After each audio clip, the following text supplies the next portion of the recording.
I would like to demonstrate now how to weave in a loose end into ribbing like this. Now what I'm knitting here is actually a hot water bottle cozy like this. This is the finished product, and you can see that it has a nice folded over cuff here at the top. And because of that cuff, I'm going to actually weave in my loose end on the front side of my work, because the front side, when the cuff is turned over, becomes the wrong side. Now if I didn't have a cuff, I would simply weave in my loose end the same exact way on the inside of my work, because ribbing is completely reversible.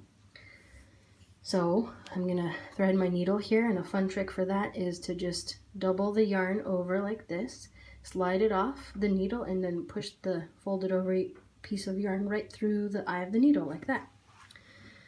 All right, here we go.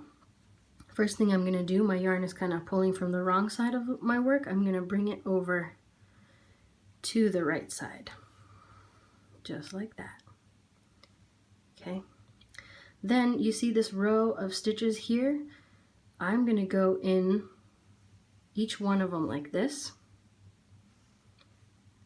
one at a time, and sew my loose end in. Just weave it in just like that.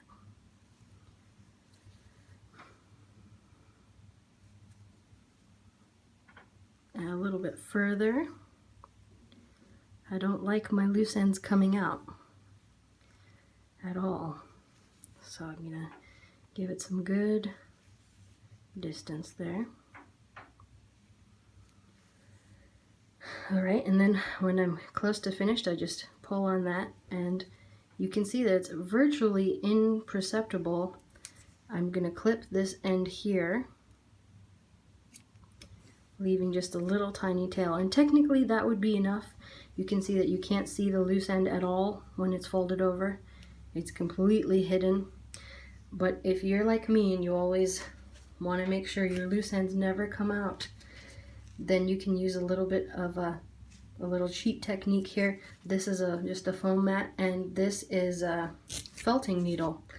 And what I do here is I get one layer of my knitting, and I just take that loose end and I just felt it into my work real quick. And then of course that's the right side. I want to make sure it looks really good.